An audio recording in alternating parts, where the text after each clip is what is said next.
De volta, vamos dar continuidade aqui ao conteúdo de conceitos básicos sobre medicamentos. E agora a gente vai falar sobre formas farmacêuticas. Se vocês acham que já sabem tudo sobre isso, pode ser que sim. Mas provavelmente não, porque é uma coisa bem específica de farmacêutico mesmo. Então vamos lá. Vamos falar um pouquinho sobre formas farmacêuticas. Deixa eu compartilhar minha tela com vocês. Parará. Aqui estão, formas farmacêuticas. Vamos entender o que é isso.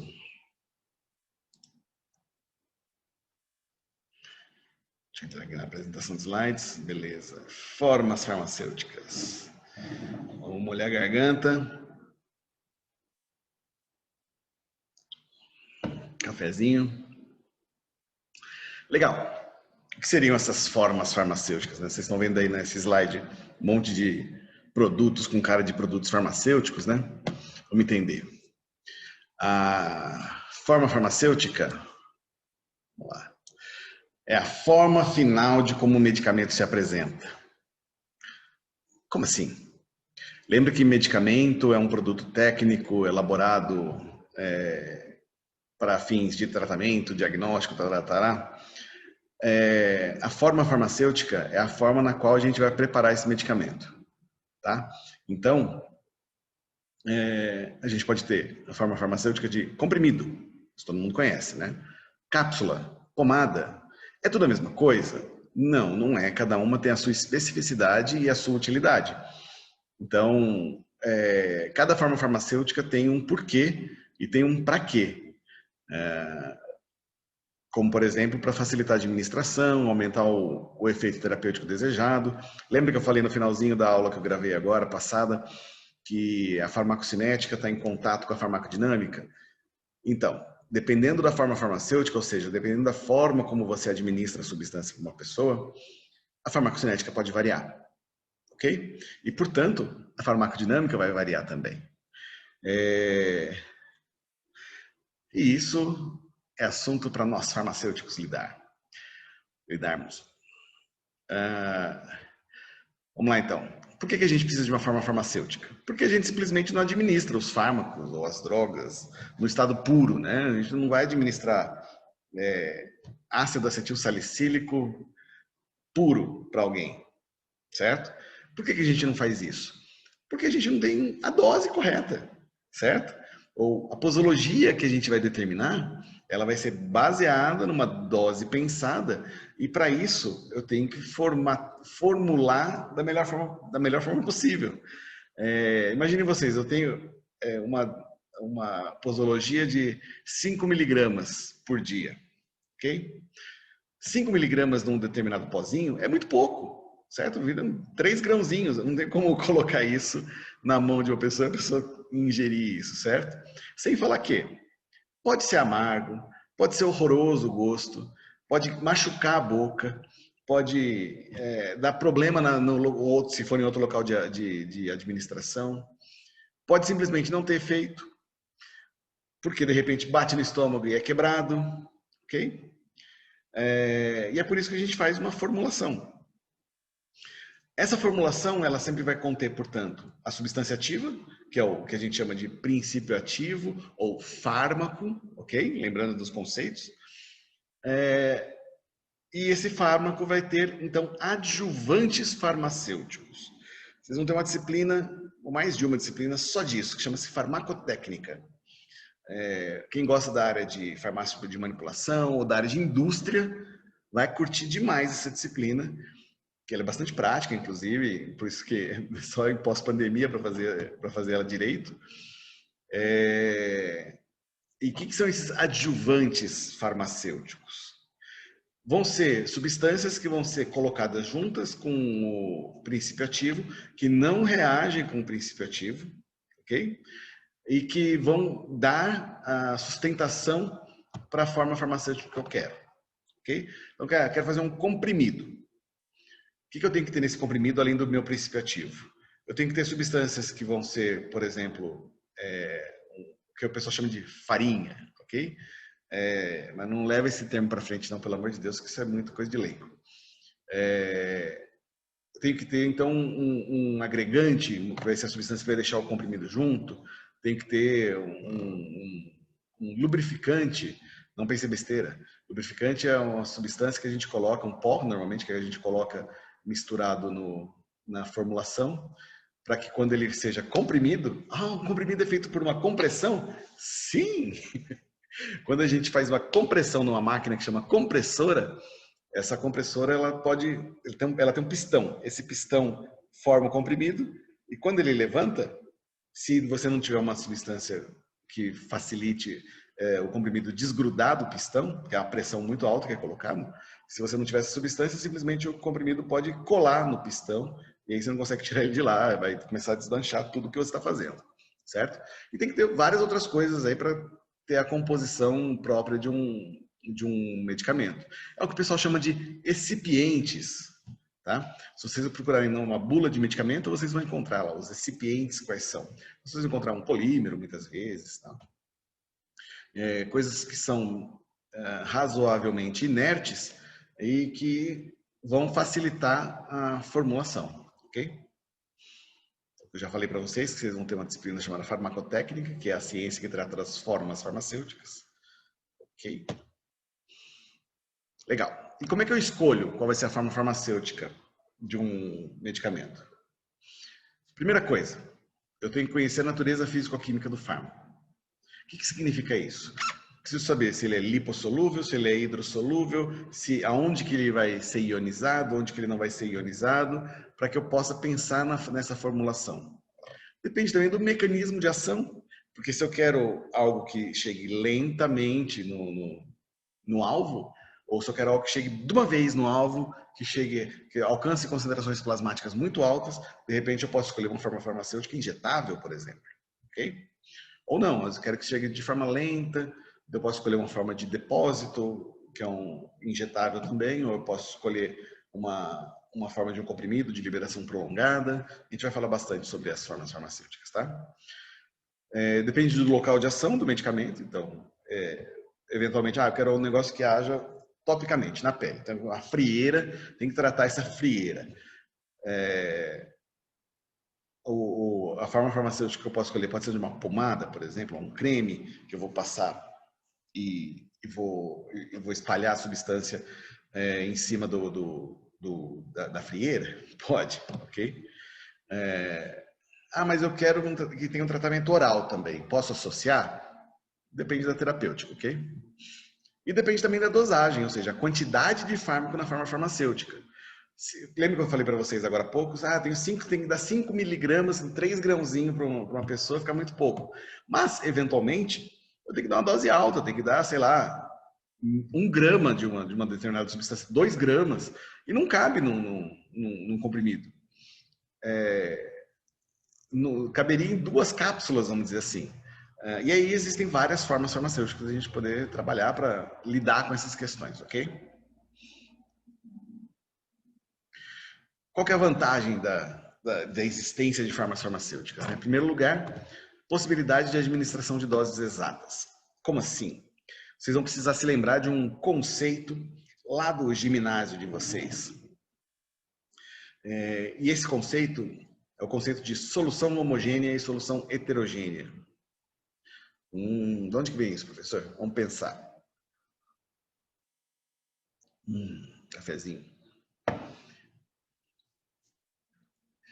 Quando eu coloquei adoçante no meu café, não foi açúcar, porque eu quero ver se eu perco um peso. Quando eu coloquei adoçante aqui dentro, eu fui lá e mexi com uma colherinha, ok? E o que eu fiz aqui dentro? Eu distribuí esse adoçante de forma equitativa em todo o café que está aqui, ok? Por quê? Porque para toda vez que eu for tomar, o mesmo doce tem que estar distribuído em todos os goles que eu vou tomar, certo? Da mesma forma, quando a gente vai pensar na formulação de um comprimido, a gente não faz um comprimido por vez. A gente faz um tonel muito grande, então a gente faz os cálculos para saber quanto de cada pó que eu tenho que ter, quanto do princípio ativo. E aí o que a gente faz? a gente mistura muito bem, ok? Como assim mistura muito bem? Dá para fazer uma solução de pó? Dá, ok? É uma mistura, na verdade, né? É uma mistura homogênea. É uma mistura de dois sólidos, né? Então eu vou misturar dois sólidos, dois pós, até o ponto que ele fique homogêneo. E vocês vão ver que existem diversas formas de fazer essa mistura. E cada tipo de pó tem um jeito melhor de você misturar.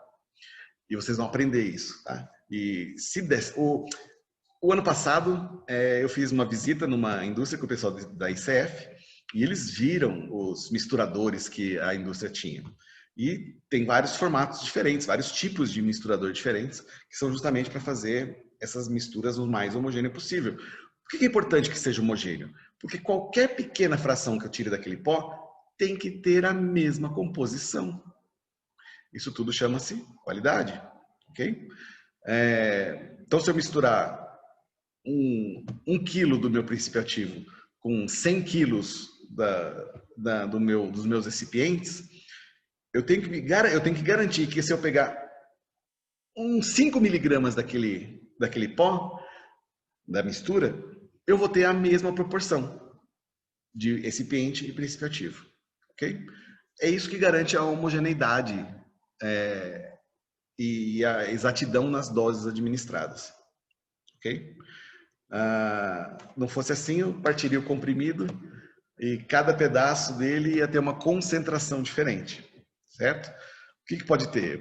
Eu posso, quando eu parto um comprimido, eu posso ter quantidades diferentes, porque eu parti não necessariamente no meio, né? Eu posso ter partido em qualquer local. Mas, em teoria, a concentração é para ser a mesma, ok? E é por isso que vocês vão estudar demais isso, como preparar esse material para que fique homogêneo, ok? Além disso, outra vantagem é proteger a substância ativa contra a influência do ácido do estômago, né? Então, eu tenho drágeas, por exemplo, que tem revestimento, tenho comprimidos com revestimento, que são revestimento gastro-resistentes, ou seja, eles resistem ao ácido do estômago e só vão ser dissolvidos quando tiver em pH alcalino, ok? Além disso, temos as formas farmacêuticas que dão proteção contra o oxigênio, contra a umidade, por exemplo, na forma de ampola, ou mesmo comprimidos que vêm com um revestimento todo especial para proteger contra oxigênio e umidade também, ok? Temos várias formas. Além disso, a forma farmacêutica pode mascarar o sabor desagradável, cheiro ruim de uma determinada substância, ok?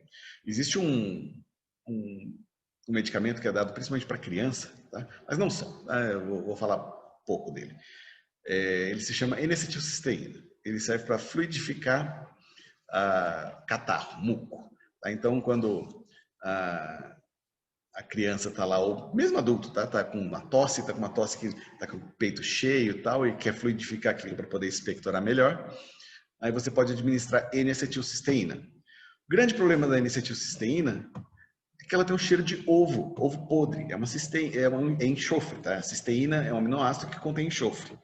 E fede muito, é super eficaz como agente mucolítico. Mas fede demais. Como que é a administração disso? Tem várias formas, tá?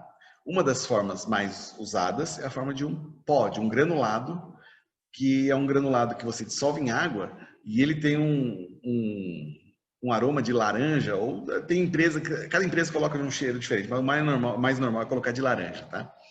Um aroma de laranja que é muito forte e ele meio que dá uma cancelada no cheiro de ovo podre. Depois que você toma, você sente naquele fundinho aquele cheiro de ovo. Mas, se fosse a N-acetilcisteína pura, dificilmente alguém conseguiria botar aquilo para dentro, porque é bem forte mesmo o cheiro, ok? Da mesma forma, imagine vocês tomando, vocês já devem ter tomado dipirona em gotas, que tem um sabor horroroso, né? Aquilo realmente é muito ruim. E a dipirona em gotas, ela é feita para quem não consegue engolir o comprimido, né? Ou seja, para crianças já um pouco maiores, tal, né? Ou gente que realmente tem problema com o comprimido, ou para acertar uma dose melhor, tal, né? Para criança existe o xarope, que ele é formulado com uma essência de morango super intensa, que encanta qualquer um, né? Meu filho pede mais. Quando ele tem febre, eu dou para ele um pouquinho de pirona no xarope. Ele fala, me dá mais, por favor. Ele adora. Agora, se você for tomar uma dipirona em gotas daquela de adulto, você vai ver que o gosto não é tão bom assim. E tem muitos outros exemplos, ok? Uma outra possibilidade é você fazer uma forma farmacêutica líquida de coisas que são insolúveis.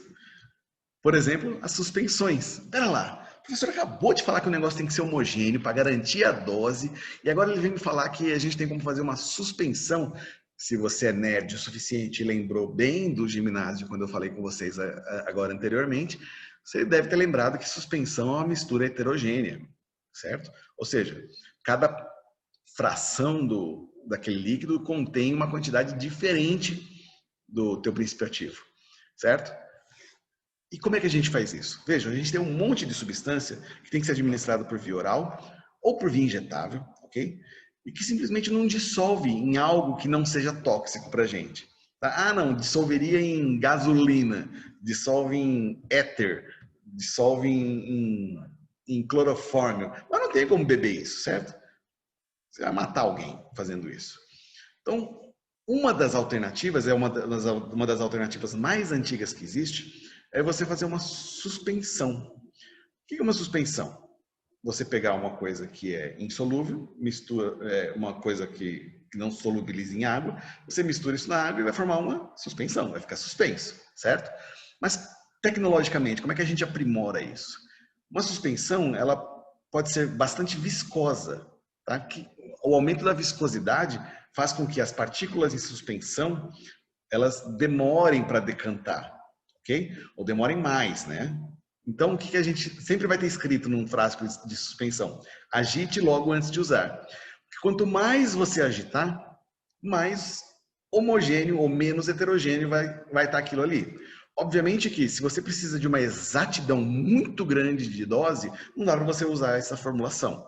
Mas, considerando para a maioria das substâncias que a gente vai ter como medicamento, como fármaco, a gente não tem essa necessidade de precisão tão grande da dose que é administrada, a forma de suspensão ela é bastante eficaz. Tá? Obviamente que coisas em suspensão a gente tem que lidar com mais carinho, né? Afinal de contas, uma suspensão ela tem que ser preparada na hora, não tem como eu vender para a pessoa já feita a suspensão, certo? Então, normalmente é aquele frasco que vem só com um pozinho dentro, aí a pessoa adiciona água, põe na geladeira depois, ou enfim, tem várias formas, né? Ok. Também temos as soluções, ok? De coisa que é solúvel. Aí é bem mais fácil de entender, né?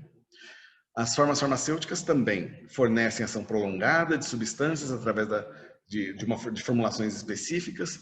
Ah, existem formulações que são próprias para a liberação prolongada de uma substância? Sim. Como é que isso acontece? Isso acontece depois de muito estudo, obviamente, né? E tem várias formas de fazer isso, tá? Uma das formas mais clássicas é você ter algum polímero que ele vai se dissolvendo bem devagarinho em função do tempo, e é dependente de pH também, e aí, à medida que ele vai transitando pelo intestino, por exemplo, ele vai liberando aos pouquinhos aquele medicamento, fazendo com que o fármaco chegue em concentrações menores no alvo, mas de forma mais prolongada durante o tempo, ok? Mais café? Tomar senão esfria, né? Além disso,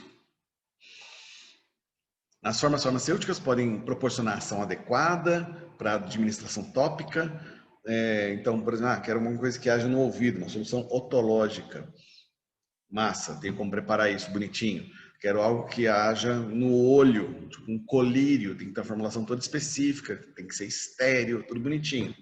Não, quero um creme para minha frieira, por exemplo. Eu quero uma pomada para assadura de neném.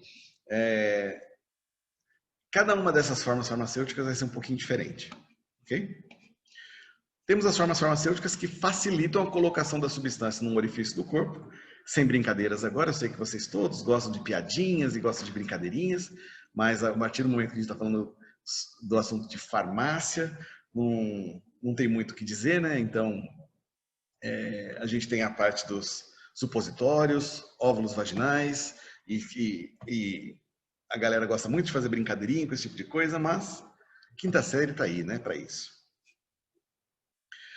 As formas farmacêuticas também facilitam a deposição da substância ativa no meio do organismo, tá? Onde você quiser.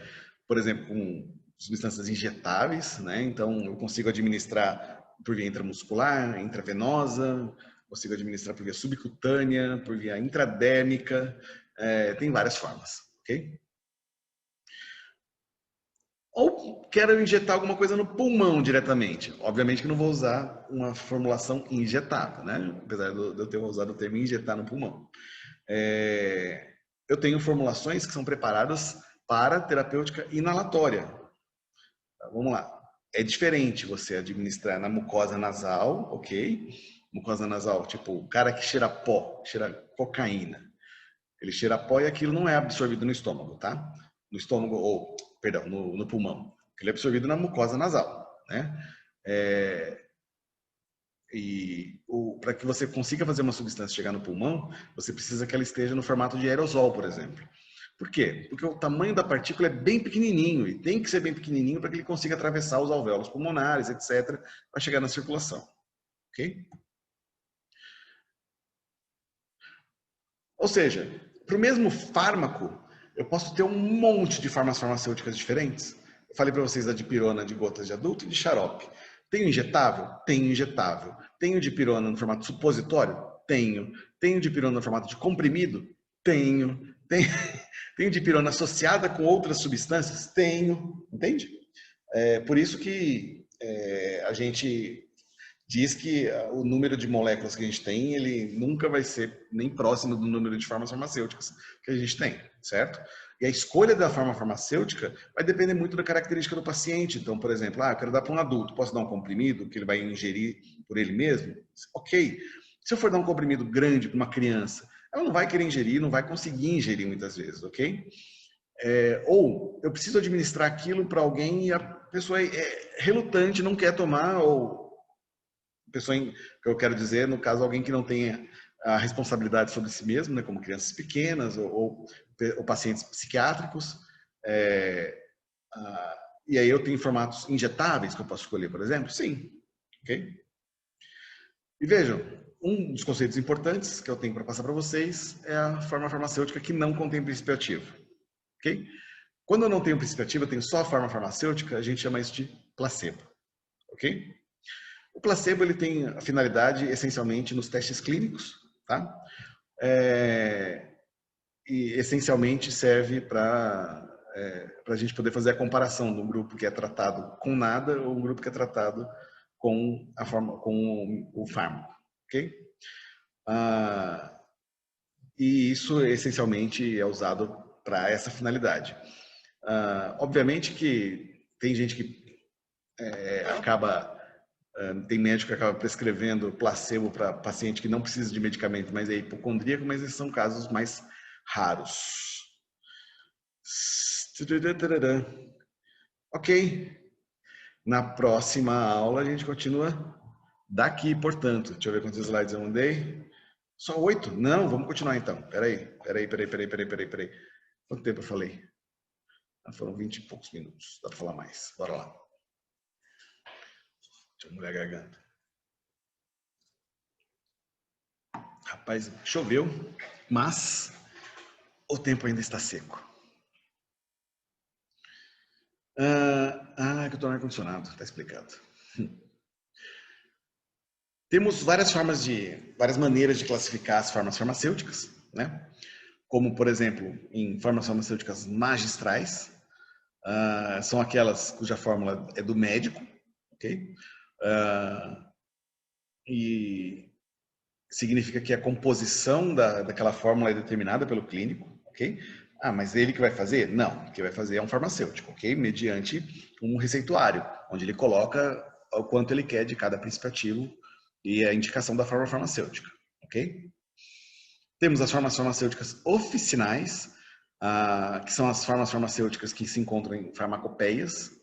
Lembra lá do Galeno, lá da aula de história, que foi o cara que primeiro começou a pensar em farmacopeias e tal? Então, no mundo ocidental, né? As farmacopeias contêm fórmulas já preconizadas de substâncias ou de medicamentos, e que pode ser feito em farmácias de manipulação, por exemplo. Ok? E temos as formas farmacêuticas de especialidades, que são aquelas que já vem embalado, já vem com a denominação comum, que é um nome genérico, né? Tem o nome de fantasia, ou se for genérico, não tem. Normalmente é preparado por indústria farmacêutica. São aquelas que vêm na caixinha, que vende na drogaria, ok?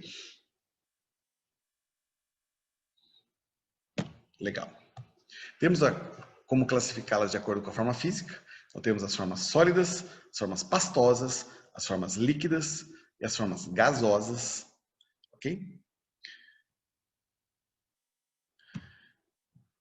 E as formas sólidas são aquelas que representam a maioria absoluta das formas farmacêuticas. Por quê? Primeiramente porque uma forma farmacêutica sólida, ela é mais estável. Uma coisa que está em solução está o tempo inteiro trombando a molécula do fármaco com água, ou com solvente, ou com outra coisa, e, portanto, tem maior reatividade. O prazo de validade é menor. Se eu tenho isso num pó, vai reagir também? Vai. Com umidade, com algum outro componente da formulação, eventualmente vai, mas de forma muito mais lenta do que seria numa solução, ok? E tem um monte de formas sólidas, né? Pó, que eu falei para vocês no caso da N-acetilcisteína. A gente tá uma coceira no nariz que, nossa senhora, será que a frieira veio para a ponta do meu nariz? Tem os pós, tem as pílulas, pastilhas, comprimidos, cápsulas, drágeas, granulados, óvulos, supositórios, tudo isso é forma sólida, ok? Vamos falar um pouquinho de cada um, então.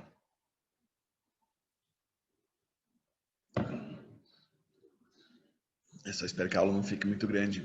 Me dê pepino de novo para renderizar esse treco. Rezem, rezem. Tô rezando aqui. Os pós. Pó, enfim, o que é um pó? Pó é uma substância medicamentosa suficientemente dividida para que sua administração se facilite, ok?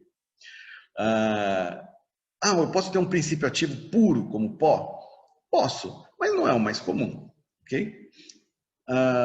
O princípio ativo puro seria o pó simples, né?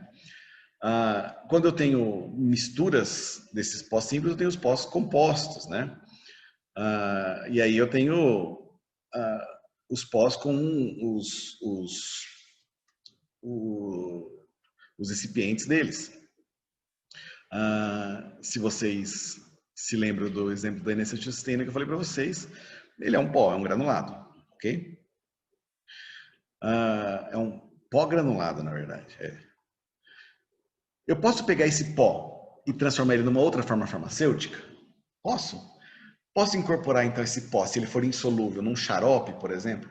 Posso. O xarope eu tenho xaropes que são soluções, tem xaropes que são suspensões. Então eu posso ter a incorporação de um pó insolúvel solúvel num xarope? Posso. Posso pegar esse pó e botar dentro de uma cápsula? Posso. Posso pegar esse pó e comprimir ele? Posso. Posso pegar esse pó e aplicar direto na pele, tipo um talco, tipo um antisséptico em pó? Posso. Ok? Normalmente, essas substâncias, essas formas farmacêuticas têm que ser conservadas ao abrigo da luz e da umidade, porque pode reter água e aí mudar as características higroscópicas do material. Ok? Aí tem as pastilhas. Pastilhas são formas farmacêuticas que são destinadas a se dissolver na boca, pelo próprio nome, né? Normalmente pastilhas têm um monte de açúcar, é para ser docinho mesmo, ok? E temos as mucilagens, né, que vão deixar a pastilha no formato de bala, ok? E isso daí tudo vai ter medicamento dentro. Okay? Tem alguns exemplos aí que vocês podem ver, provavelmente vocês já provaram essa Benalete da vida. para garganta, né? Tem antialérgicos na composição, ok? E a intenção é que haja localmente, né? Não vou ingerir alguma coisa para que evento farmacológico aconteça na garganta, né? Tem aqui do lado esquerdo da tela o gastrol, que é, quero que haja no estômago. Então a pessoa vai liberando os princípios ativos, que é hidróxido de magnésio, carbonato de cálcio, hidróxido de alumínio, que são substâncias que vão neutralizar o ácido do estômago e é usado para azia, né? Então a pessoa tem a opção de ir liberando isso aos pouquinhos para ir neutralizando aos poucos também no estômago. Aí tem os comprimidos, né? Comprimidos, eu falei para vocês, então, que são produtos feitos por compressão, né? Tem de vários formatos. Tem o redondinho, oval, na forma de losanguinho, que molecada deve adorar aí, né? Os azuizinhos. E então aqui eu vou ter um pó composto, onde eu vou ter o meu fármaco misturado com meus recipientes, e eles vão ser comprimidos, né? E como eu falei para vocês, então a gente vai ter esses recipientes para dar o volume necessário para formar um comprimido, né?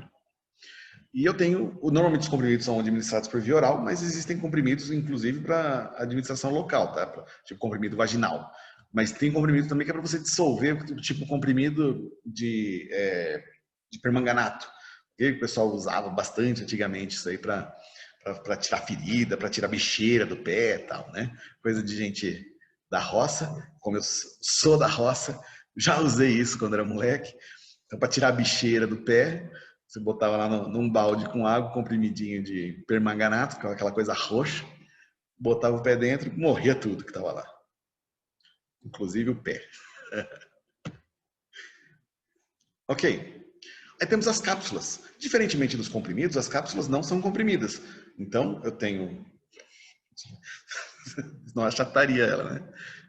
Essa cápsula, ela simplesmente, vocês todos já devem ter aberto uma cápsula na casa de vocês.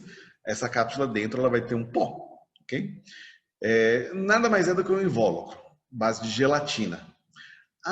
Eu posso ter cápsula que tem líquido dentro? Posso, ok? Vai continuar sendo uma forma farmacêutica sólida? Vai, porque é uma cápsula, ok? Mas eu posso ter um pó, eu posso ter um líquido dentro. Essas cápsulas, elas podem ser duras, podem ser moles. Normalmente aquelas que têm líquido são aquelas moles que são fechadas, bem fechadinhas, não são iguais essas, né? Mas são feitas do mesmo jeito, tem duas partes que se encaixam, né? A diferença é que essas líquidas, elas são lacradas, né? Ok. Vocês vão fazer muitas cápsulas durante a graduação de vocês, não se preocupe. Temos ainda as drágeas. As drágeas são obtidas pelo revestimento de comprimidos. Então, eu vou lá, faço um comprimido e faço um revestimento, né? Esse revestimento ele serve, primeiramente, para evitar que o comprimido se desagregue muito fácil, né? Tipo, um comprimido que não necessariamente ele é resistente, né, a nada. A drágea ainda consegue proteger a substância da umidade, da luz. A drágea mais comum que vocês devem ver no mercado aí é tipo a Neosaldina, que tá na figurinha aí. Parece um MM. O MM também é obtido por um processo chamado de drageamento, tá? Drageamento é um processo que é utilizado, inclusive, na culinária. Sempre que a gente tem um revestimento que é feito por uma base açucarada, essa base açucarada que entra em contato com o teu material que você quer revestir, é um processo chamado de drageamento, ok? Durante a dragem, ela também consegue evitar as características organolépticas, que são odor, sabor, textura, tal, que são indesejáveis. Facilita a ingestão, porque é lisinho, né? Então passa mais fácil. E, dependendo do tipo de revestimento que você coloca na draga, pode proteger a substância ativa da destruição estomacal, mas não é o mais normal, ok? Aí temos ainda os granulados, puramente granulados, tá? Essa fotinha está mostrando os granulados dentro de uma cápsula. Tem vários medicamentos que são formulados assim, com granulados dentro de cápsulas, ok? Para vocês entenderem a diferença entre o pó e o granulado, é o tamanho da partícula, ok? O pó é finamente distribuído. O granulado, ele é mais grosso, ok? Então, como é que eu preparo isso? Pego um pó, ponho água, ele vai agregar e vai formar um grumo, ok? Esse grumo eu seco e peneiro. Vocês vão entender durante a graduação de vocês que esse peneiro, vai ter outro nome que chama-se tamização, que obviamente que se eu falasse de primeira vocês não iam entender o que significa, mas eu consigo separar então os grânulos do tamanho que eu quero, ok? Então eu separo eles por tamanho para deixar homogêneo e eu vou ter a formação desses grânulos. Tenho grânulos que são gastroresistentes, por exemplo. Se vocês abrirem uma cápsula de omeprazol, vocês vão ver que toda a cápsula de omeprazol é cheia desses grânulos. E são grânulos gastroresistentes. Como assim? Omeprazol? Omeprazol não é para o estômago? É. E por que ele é gastroresistente? Porque o omeprazol ele precisa ser absorvido, passar para a circulação e aí agir na parede interna do estômago, ok? Para evitar a liberação do ácido. Então, só que o omeprazol, a molécula do omeprazol, ela é quebrada pelo ácido, ok? Então, ele precisa passar pelo estômago e ser absorvido no intestino, certo? Temos os óvulos. Óvulos são essencialmente preparações para uso vaginal, tá? Normalmente é de gelatina glicerinada, posso ter também de manteiga de cacau e normalmente é usado para substância que é lipossolúvel, tá? Substâncias que têm uma baixa hidrossolubilidade e essa forma farmacêutica ela se dissolve na temperatura do corpo, liberando então o princípio ativo para ação local. Okay? Tenho óvulos de um monte de substâncias diferentes, desde antibióticos até substâncias que são antialérgicas. Okay? Da mesma forma, temos os supositórios, que são formas farmacêuticas feitas para serem inseridas no reto. Tá? Da mesma forma, o supositório ele também pode ser de glicerina, também pode ser de manteiga de cacau, e dependendo do princípio ativo que você quer enfiar no meio, tá? E ele também se dissolve com a temperatura do corpo, liberando o princípio ativo que vai então poder ser absorvido pelo reto, ok? Ou vai ter ação local mesmo, certo? Legal, agora sim podemos parar. 19, agora eu andei, certo? Então, vamos ver se eu consigo fazer o upload dessas duas aulas agora. Deixa eu parar o compartilhamento. Para vocês não acharem que eu sumi. Eu sumi um pouco, mas faz parte, muito trabalho. Estou vindo para o NB todo dia, para vocês terem uma ideia. Então tá, galera. Até a próxima aula, a gente se vê. Continuamos daqui, ok? Vamos falar sobre formas farmacêuticas pastosas. Quero terminar na próxima apresentação esses slides para a gente poder falar sobre medicamentos controlados na próxima aula. Depois, né? Dessa próxima, quero dizer. Beijo. Tchau, tchau.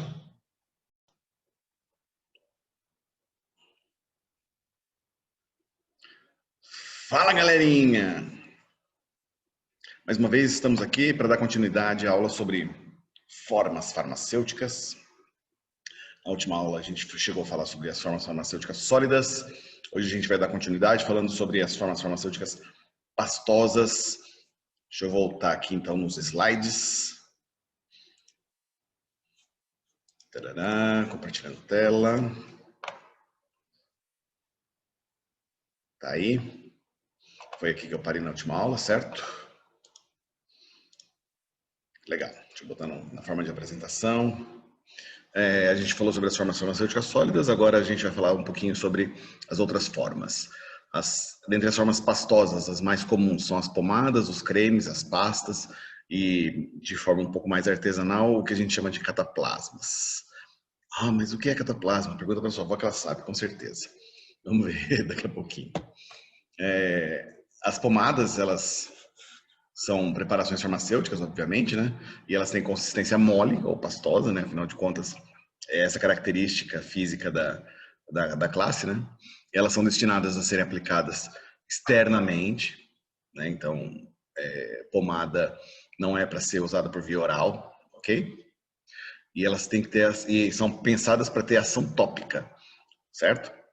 A ação ela pode ser então no local e normalmente a gente pode usar também pomadas para finalidade de proteção de uma região ou de lubrificação simplesmente, ok? A preparação das pomadas envolve a mistura de substâncias que são ativas, os chamados fármacos, os recipientes, da mesma forma como qualquer outra forma farmacêutica, certo? Se o próximo tema aqui é creme, aí vocês vão me perguntar, professor, mas qual é a diferença de uma pomada e de um creme? Ambos são feitos para passar na pele, do lado de fora, certo? O creme, ele é um tipo de pomada, ok? Só que ele é um tipo de pomada onde o recipiente é uma emulsão, certo? Então, é uma emulsão do tipo água em óleo, chamado de creme, né? Ou óleo em água, chamado de cold cream, que é um termo farmacotécnico. A pomada ela é mais espessa, ok? Então ela pode ser feita basicamente de um recipiente ou uma mistura de recipientes oleosos, por exemplo, ok? A pomada mais clássica é hipoglossa, é dificílimo de tirar da pele, não é? Depois, justamente porque ela é bastante oleosa. E as pastas? As pastas também são um tipo de pomada. Um tipo de pomada mais espessa, enquanto o creme era mais fluido, a pasta é mais espessa do que a pomada. Por que ela é mais espessa? Por causa da quantidade de pó insolúvel no meio. Então, essas pastas, elas têm uma quantidade de material particulado muito maior do que uma pomada normal. Então, ela tem um aspecto até mais granuloso, ok? E para quem conhece pasta d'água, que é um medicamento muito antigo que está aí no slide, sabe que a consistência da pasta d'água é extremamente pegajosa, é grossa, né? E as antigas pastas dentais, hoje em dia a gente mudou para cremes dentais ou géis dentais. Ainda existem algumas pastas dentais, tá? Que são mais que tem um conteúdo maior de pó também, ok? Mas o nome pasta de dente ficou, né? Então a gente usa pasta de dente até para gel dental, né? Então, ela pasta que é um gel completamente gelificada, a gente chama de pasta ainda. Farmacotecnicamente errado, aceitável para leigos, ok? E os cataplasmas? Os cataplasmas não são do tipo de pomada, ok? São preparações artesanais ou magistrais, também para aplicação tópica, e normalmente é feito de uma farinha, tá? Ou pode ser amido, fécula de batata, linhaça, e uma mistura disso com água. Se vocês já misturaram farinha com água, você sabe que ela vai virar uma espécie de uma pastinha, não vai virar uma espécie de uma pastinha? Então, isso é o que a gente chama de cataplasma quando a gente aquece, ok? E a gente vai aquecendo isso até chegar numa consistência desejada e é aplicado ainda quente, certo? E para que isso é aplicado a quente? Quando você esquenta a pele, você tem vasodilatação dos vasos locais, né? E isso favorece a absorção do que você quer colocar como princípio ativo ali dentro, por exemplo. O pessoal coloca plantas medicinais, coloca essência, tal, né? E a própria vasodilatação, ela aumenta a oxigenação do tecido, melhora a oxigenação local, irriga melhor a região, né? Então tem as suas finalidades farmacoterapêuticas. Legal. E aí, por fim, temos as formas líquidas. São infinitas, tá? Eu coloquei algumas aqui, tá? Algumas um pouco mais diferentes, algumas bem normais. São os alcoolatos, alcoolaturas, colutórios, chás ou infusões, emulsões, enemas, soluções, óleos medicinais, xaropes, mas tem ainda alguns vários, ok? O que são os alcoolatos? Os alcoolatos são preparações farmacêuticas, obviamente, né? Que são obtidos pela maceração alcoólica de plantas frescas. E em seguida a gente faz uma destilação. Maceração não é aquele negócio de ficar amacetando, tá? A maceração alcoólica é você deixar a planta em contato com o álcool, tá? E aí depois você destila. Então você evapora esse álcool, ok? As alcoolaturas vão ser as preparações que vão ser as preparações que vêm também de um álcool, né? Da ação dissolvente do álcool. Só que a gente não aquece para, tipo, como se é feito no alcoolato para ter a destilação. Aqui a gente coloca o álcool em graduações que pode ser de 70 até 95 graus de Gay-Lussac. E aí a gente coloca esse álcool em contato com as plantas frescas. E aí esse álcool ele retira a substância ativa da planta e a gente aplica a substância topicamente na forma de solução alcoólica mesmo, ok? Extrato alcoólico. Aí temos os colutórios, né? Os colutórios, hoje em dia, tem muita propaganda em cima deles, né? São preparações usadas para higiene da mucosa oral, da orofaringe. Normalmente são soluções um pouco viscosas. Isso, entre os colutórios mais antigos, eles continham mel. Hoje em dia, nenhum mais deles tem. Essencialmente glicerina, que é colocada no meio, né? E normalmente as substâncias ativas vão ser substâncias antissépticas, então que vão ter atividade sobre carga microbiana da boca, tá? Existe um debate muito grande de dentistas sobre o uso de colutórios. Muitos são favoráveis, muitos são contrários ao uso de colutórios, porque acaba modificando a microbiota, causando sensibilização de papila gustativa, e enquanto alguns que contêm álcool, pelo fato do álcool causar lesão tecidual, ele pode ser inclusive até carcinogênico, aumentar a incidência de câncer de boca, esse tipo de coisa. Mas, ou seja, não é para ser usado de forma constante, frequente. Enquanto tem outros dentistas que propagandeiam que isso tem que ser usado todo dia, o dia inteiro. O grande problema do uso desses colutórios é realmente o fato de você mudar completamente a microbiota da sua orofaringe, né? Legal. Temos os chás ou infusões. Todo mundo já deve ter ouvido falar de um chazinho que resolve um problema X ou um chazinho que resolve um problema Y. Sempre tem um chá bom para qualquer coisa que a sua tia, sua avó, seu tio, seu avô conhece para melhorar uma situação, certo? O chá ou infusão ele é feito a partir da ação da água sobre as plantas secas para retirar a substância ativa, ok? Então é por isso que a gente coloca a água quente em cima de uma planta seca e bebe a água que é extraída dali, certo? E o café é uma infusão. Então você passa a água quente pela torra do café, que também é um grão de café, é um pedaço de planta que está seco, e aí você retira o seu extrato, que é o cafezinho delicioso de todo dia.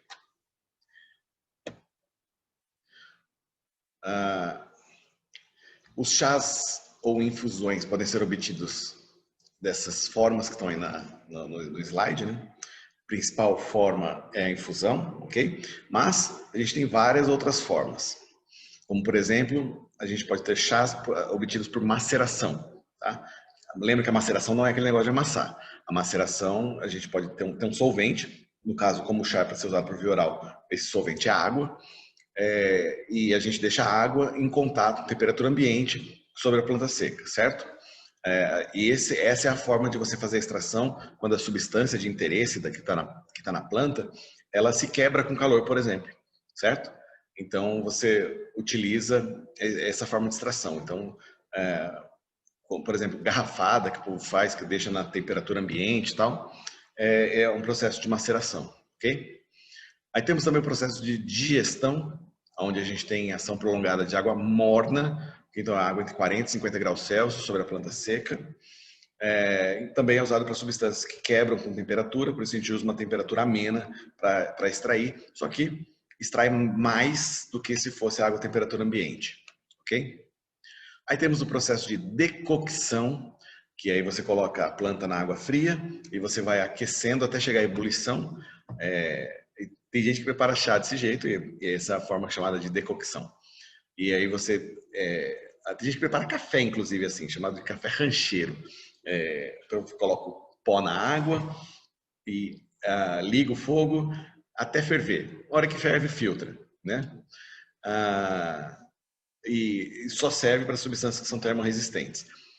Tem gente que gosta do café desse jeito. Eu acho que ele sai muito forte, ele extrai muito mais aroma amargo do café, né? E, são formas farmacêuticas, mas lembrando, o café é uma bebida, é um alimento, né? Mas, obviamente, eu falo para vocês terem a ideia do que para vocês terem a noção de como se relaciona com a vida real, né? Esse tipo de assunto.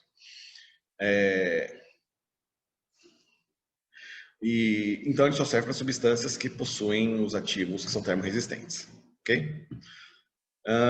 E a infusão é aquilo que eu já expliquei anteriormente, quando você pega a água fervente, passa pela planta, né? Ou você pega a planta e coloca na água fervente, água já fervente, né? E tipo aqueles saquinhos de chá que o povo coloca na xícara com água quente. Próximo, temos as emulsões. Lembra que eu falei para vocês que os cremes têm a base formada por uma emulsão? A emulsão é uma forma farmacêutica líquida, ok? São sistemas dispersos. Tem duas fases líquidas. Uma que pode ser água em óleo ou óleo em água. Como é que você mistura água com óleo? Você coloca uma substância que vai facilitar a interação entre as fases. Se vocês se lembram lá do ginásio, se você colocar, por exemplo, um detergente no meio, você vai fazer com que a gordura se dissolva em água, certo? E nós temos diversos tipos de agentes emulsificantes. Esses agentes emulsificantes vão ser os agentes, então, que vão propiciar a solubilização, ou, na verdade, a emulsificação de uma substância em outra, ok? Ainda, a gente pode adicionar substâncias que mascaram sabor e odor e substâncias que vão aumentar a solubilidade do fármaco. Emulsões são bastante utilizadas, tá? Como formas farmacêuticas. Como princípio básico, para tudo que não é uma mistura 100% homogênea, elas têm que ser agitadas antes de serem administradas, como eu falei na aula passada para vocês. Temos outra forma líquida, os enemas. Enemas são utilizados para fazer a limpeza da porção terminal do intestino. Isso é usado para pessoas que têm problemas de ressecamento das fezes e para pessoas que vão fazer, por exemplo, um exame de colonoscopia, tá? Então, para facilitar a técnica, as pessoas fazem a introdução de um enema. O que seria esse enema? O enema é uma solução super concentrada de um sal, tá? Tipo um sal de fosfato, por exemplo. E como está muito concentrado, por osmose, na hora que ele encosta no tecido, a água do tecido tende a sair para a luz do intestino e com isso amolece as fezes que estão ali paradas e vai tudo embora. É imediato, então a pessoa tem que aplicar e já está do lado do vaso sanitário, por exemplo, porque o efeito ele é realmente muito rápido. E hoje em dia o pessoal chama isso de chuca, né? Mas obviamente chuca também pode ser feita de outras formas que não utilizando enemas, né? Mas os enemas são as formas farmacêuticas principais para a limpeza do término do trato gastrointestinal, ok? Temos as soluções e suspensões, que são as clássicas formas farmacêuticas líquidas, né? Já falei para vocês sobre soluções quando eu falei de pó. Lembra quando eu falei sobre pós e falei sobre solução? Então, meio líquido, obviamente, a gente tem uma solução muito mais fácil de entender, né? As soluções vão ser mistura de substâncias as ativas, que são sólidas normalmente, em solventes líquidos, né? Normalmente água, porque a gente pode usar isso por via oral. Em concentrações que vão ser inferiores à sua solubilidade, ou seja, a substância é solúvel até 10 miligramas por litro, é o máximo que você pode dissolver ela, certo? E por quê? Ela não pode entrar, ela não pode precipitar, porque se ela precipitar, se torna uma suspensão, ok? E as suspensões, elas são as formas farmacêuticas onde a gente tem as partículas finas da substância ativa, né? Lembra que eu falei para vocês que a gente normalmente coloca isso meio viscoso para facilitar a suspensão e transformar isso numa suspensão o mais homogênea possível? Da mesma forma, elas têm que ser bastante agitadas antes do uso. Aí temos os óleos medicinais, né? Muito em voga hoje em dia, mas isso é tecnologia da nossa bisavó, né? Esses óleos medicinais, eles têm origem animal, vegetal, mineral, e eles podem entrar na constituição de formas farmacêuticas ou serem a própria forma farmacêutica, tá? Então tem óleo de uva, por exemplo, óleo mineral, que é usado como laxante também, ok? Tem óleo de peixe, que é rico em ômega 3, por exemplo, o povo coloca em cápsula isso daí, toma, bom para o colesterol e tal, né? Temos os xaropes, ok? O xarope, uma forma à parte, certo? E essencialmente ele pode ser uma suspensão ou uma solução, ok? O que o xarope tem de diferente? O xarope, ele essencialmente, ele contém um princípio ativo, que pode ser pó, líquido, de qualquer forma. Isso vai estar dissolvido numa solução açucarada concentrada. Uma solução açucarada concentrada? Como assim, professor? Você pega uma parte de água para 2 partes de açúcar, mistura isso e aquece. Você vai ver que ele vai se dissolver, o açúcar todo vai se dissolver e vai ficar bem viscoso, ok? Qual que é a vantagem de você usar o xarope? Primeiro, tudo fica doce, ok? Mas e diabético? Aí diabético não pode usar, certo? Xarope. Existem xaropes que são feitos com adoçante, são pseudo-xaropes, ok? Porque a forma farmacêutica xarope, ela, por definição, ela é feita numa base de água com açúcar, ok? E essa água com açúcar, obviamente, se não for assim, não é xarope. E além de promover a correção do sabor desagradável, também conserva o fármaco. Por quê? Porque é difícil uma bactéria, um fungo crescer em algo tão açucarado. Porque o meio é tão açucarado que é praticamente inviável alguma coisa nascer dentro. Tipo mel, tá? O mel praticamente não estraga, não tem prazo de validade. Por quê? Porque ele é muito açucarado. Tá? Então, dificilmente você vai ter bactérias ou fungos que crescem dentro do mel ou dentro de um xarope. Tá? Existem alguns fungos que conseguem crescer em meio bastante açucarado assim, mas eles não são comuns no nosso meio, certo? Então, a preservação dessas formas farmacêuticas é bastante interessante. Obviamente que se você deixar o mel parado muito tempo, se você deixar o xarope parado muito tempo, o que vai acontecer? Esse açúcar começa a cristalizar. E aí você pode ter problema com a forma farmacêutica. Então, o limite do prazo de consumo de um xarope ou de um mel vai ser dependente, obviamente, desse prazo que você vai ter de decomposição da própria matriz. Ok? E por fim, agora sim, temos as formas gasosas. Formas gasosas? Sim, formas farmacêuticas gasosas, como fumigações, vaporizações.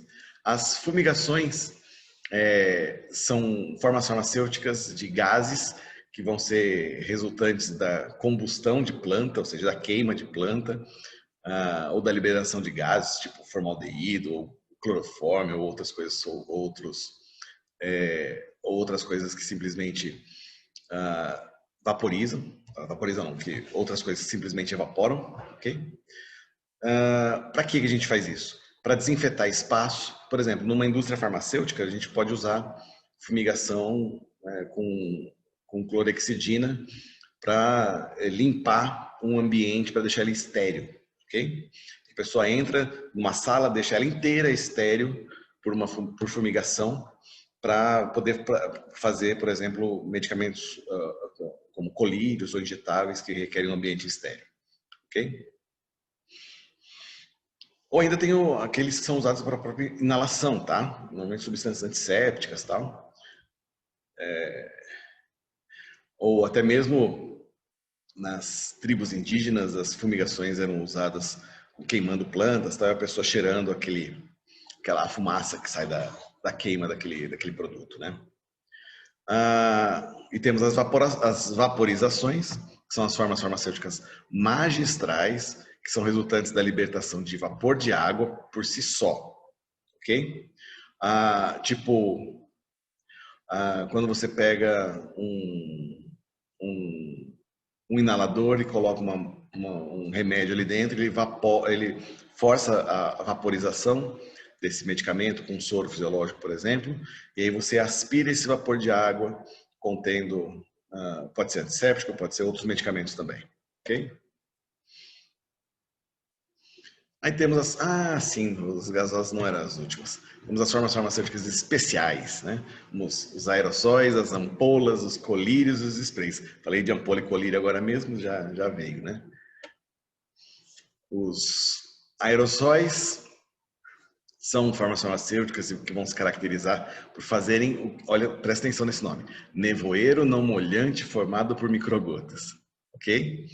É uma suspensão, a suspensão de líquido gás, ok?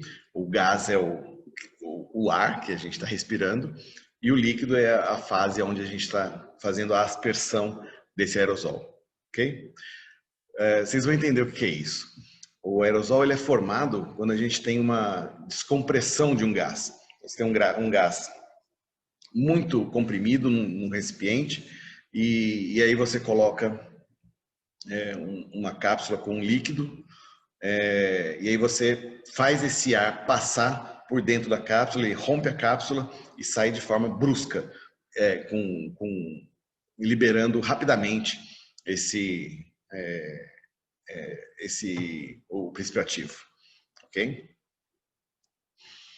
Já as ampolas, tem as ampolas de vidro, ampola de plástico, ampola colorida, ampola incolor. O que interessa? Interessa o que vai dentro da ampola, certo? É uma forma farmacêutica que, na verdade, tem por finalidade armazenar alguma coisa que seja estéril. As ampolas, elas são lacradas, certo? Essas ampolinhas de vidro, elas são lacradas com fogo. Elas são fechadas no maçarico, ok? E a gente tem aquelas ampolas mais redondinhas, por exemplo, que tem uma tampa de borracha e um lacre em cima. E pode ter um pó dentro, por exemplo, esse pó precisa ser ressuspendido ou ser dissolvido antes da administração de um injetável, por exemplo. A vantagem das ampolas é que elas são facilmente esterilizáveis, ok? Tem ampola de vidro assim que a galera gosta de passar no cabelo, tem vitamina e tal, né? Enfim, mas o princípio da técnica é para fazer coisa estéreo, tá? Para injeção, para introdução por via parenteral, ok? Os colírios, por obviedade, todo mundo sabe que é um colírio, são formas farmacêuticas feitas para se colocar no olho, né? E eles também têm que ser estéreis. Um colírio tem que ser estéreo? Tem, se você enfiar uma bactéria no teu olho, um fungo no teu olho, a chance daquilo ali se multiplicar é enorme. Primeiro porque é um tecido bastante isolado, o tecido ocular, né? E você colocar um líquido contaminado ali dentro vai irritar a mucosa do teu olho, vai, na hora, ter uma resposta imune e você pode causar problemas graves, até cegueira, ok? É comum você ver a galera guardar colírio na geladeira ou colírio no banheiro e vai usando, guarda, depois de aberto, guarda. Qual que é o lance? Uma vez que abriu, ele perdeu a esterilidade, certo? Então eles têm conservantes dentro deles para manter essa esterilidade, certo? Só que tem prazo de validade. Uma vez aberto, pode olhar na bula do colírio. Uma vez aberto, dependendo do tipo de conservante que tem dentro dele, preserva por 7 dias, 10 dias. O pessoal que usa lente de contato e limpa com soro fisiológico, por exemplo, tem a galera que guarda aquela garrafona de soro fisiológico na geladeira. Só que o soro fisiológico é um meio de cultura para crescer bactérias. Vocês vão ver quando vocês fizerem disciplinas de microbiologia ou disciplinas associadas na área clínica, que vocês vão ver que muita bactéria cresce muito bem em soro fisiológico. ok? E você, uma vez que você abrir o seu sorinho para ficar pingando no olho, cada vez mais você está aumentando a chance daquilo ficar contaminado. Não tem conservante no soro fisiológico. Então, o ideal desse soro fisiológico são aquelas ampolinhas de 10 ml que são estéreis. Você abre, joga fora. Ah, mas custa mais caro. Sim, aquele soro, frasco grande de soro, ele serve para fazer limpeza de ferida, fazer curativo, ok? Não para limpar o olho. As soluções que vêm com aqueles limpadores de lente, não sei o que a galera compra na farmácia, o colírio que tem para lubrificar o olho, ele tem conservante, e é por isso que ele pode ser usado por mais tempo. Agora, se você usa soro fisiológico, o ideal é você ter aquelas ampolinhas pequenas de plástico de soro fisiológico que são descartáveis, tá? 10 ml, usou, lavou os 2 olhos, acabou, tchau, joga fora. Se você ficar guardando isso dentro da geladeira ou no banheiro, em qualquer outro lugar, você está propiciando o crescimento de micro-organismo dentro desse soro fisiológico e, ó, um dia a sorte vem e você pega uma bactéria que vai te danar inteiro, ou um dia você está com uma resistência um pouco mais baixa, e aí teu organismo aceita aquela infecção sem acabar com ela e tchau. Visão, né? Aí temos os sprays, né? Os sprays eles são semelhantes ao aerosol, mas com a diferença de que o spray, o tamanho da partícula formada é maior, né? Então eles são, enquanto o aerosol era um spray não molhante, o spray é um nevoeiro molhante. Então ele molha, ok? Então, hoje a gente tem muito spray. Esse spray ele não tem um ar comprimido que vai fazer a expulsão do líquido em partículas muito pequenininhas. Ele simplesmente tem um pulverizador, ok? Então, por isso que as partículas formadas são maiores e ele molha muito mais, né? Ó, acabou. Meia hora de vídeo. Perfeito. Então, terminamos aqui o assunto de farmácias farmacêuticas. Nos vemos em breve com a próxima aula. Um abraço para vocês. Lembre-se que em breve vão começar as palestras. Não percam. Abraço, galera. Fui. Ah, peraí. Antes de ir, deixa eu parar de compartilhar. Isso, agora eu consigo apertar o stop para parar de gravar. Valeu!